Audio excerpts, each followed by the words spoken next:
Moving on now to the other story, in a new twist to OPS-EPS merger saga. Sources are now telling India Today that Team OPS is demanding power sharing formula in Tamil Nadu. According to the formula, the Chief Minister in Tamil Nadu will be rotated every 6 months. So every 6 months or a half a year, you will have a new Chief Minister if the new formula comes to power.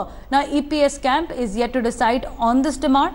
Merger between the two factions of AIADMK depends on power sharing demand, and sources have also told India Today that OPS faction is divided on the idea of merger, with the former MLAs questioning how they will benefit from it. So even as the last minute details are being worked out, OPS has said that the good news could come, sources saying as soon as Monday.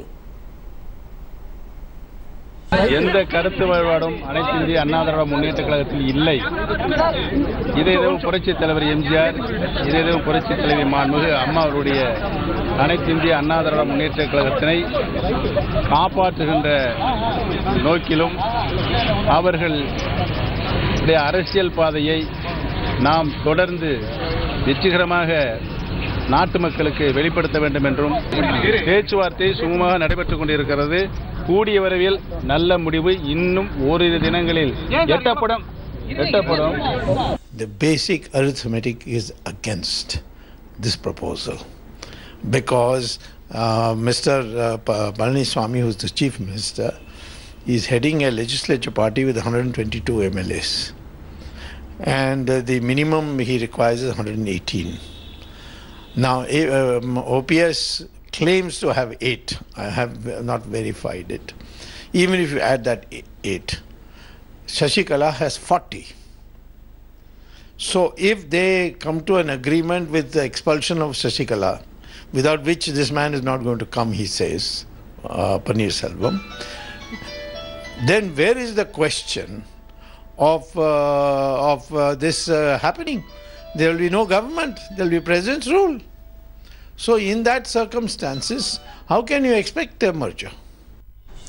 Alright, so here's what the inside story is. Sources saying that within the OPS camp, there are former MLAs, including that of KP Munasamy, Natham Vishwanathan, Manoj Pandian, who have directly attacked Sasikala's family, may lose their political relevance if the merger happens without them getting a major role in the government. OPS being a chief minister twice, now agreeing to become a deputy chief minister could be embarrassing for him and leaders backing him as well.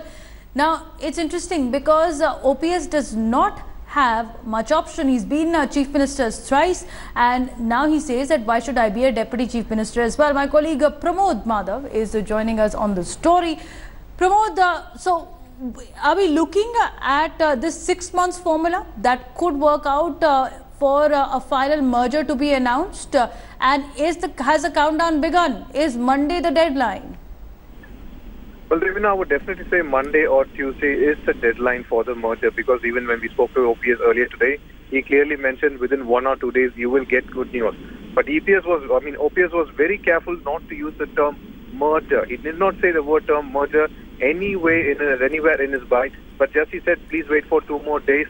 The talks are going smoothly. There is no trouble, and definitely, as per the wish of the cadres, the good news will be given. That's all he mentioned. But a 6-month term of changing the chief minister as per their needs, I don't think it will work for EPS, because EPS does not want to give away the seats, because behind him there is a huge lobby. He has to respond and speak to them as well. And as you know, OPS with 11 MLAs right now does not have the caliber to make another such big demand, Devina. Okay, thanks so much, Pramod, for joining us. We'll keep an eye out on this news.